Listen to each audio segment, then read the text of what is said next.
hôm nay tận ba sau giờ trời thì cũng vui nhiều lăng ra anh thì được uspan đọc tập vui này nếu ai cầu tu biết không thì tờ tu là xin ai thì quan như tập biết không đây nên ăn nhiều cái yang chắc nhiều thì gram đây kia kia đây tờ rung về thì sẽ làm kia chơi trong piti cái ai thì đây qua đây không có quen mùi đi vào câu làm rồi tờ ban lúc ta được là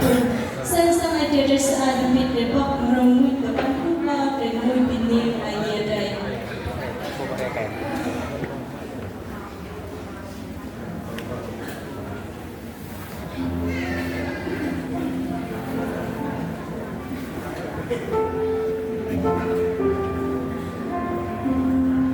Vua mẹ con ơi dòng hành trang ơi muốn năm ai tiền con là này đây con mau lên giang y gọi lại riêng cơ ai tiền con là này sân trái sẽ ai biết đến môi mini hoặc chi ai tiền cứ dấu cái thắc ai tiền phải trái màu hà đông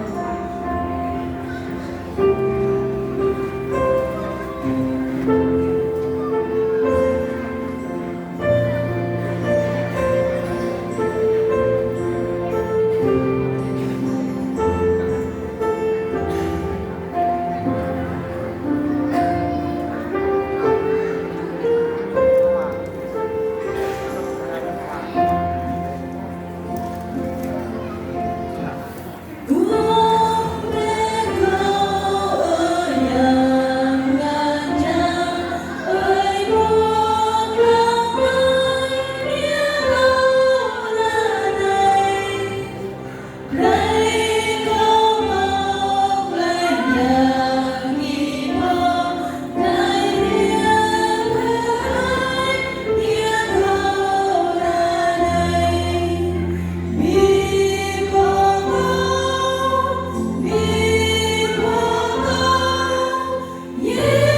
subscribe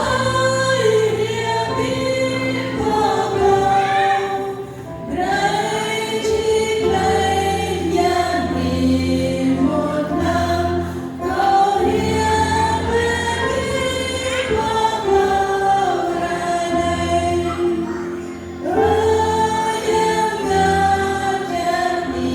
Ghiền Mì Gõ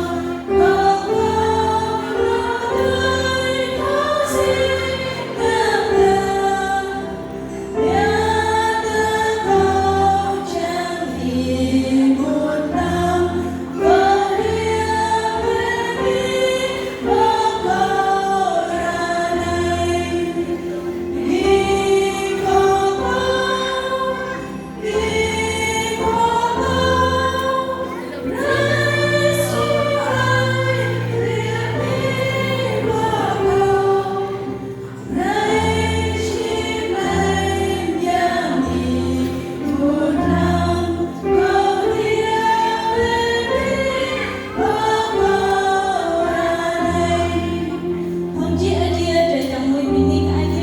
không bỏ lỡ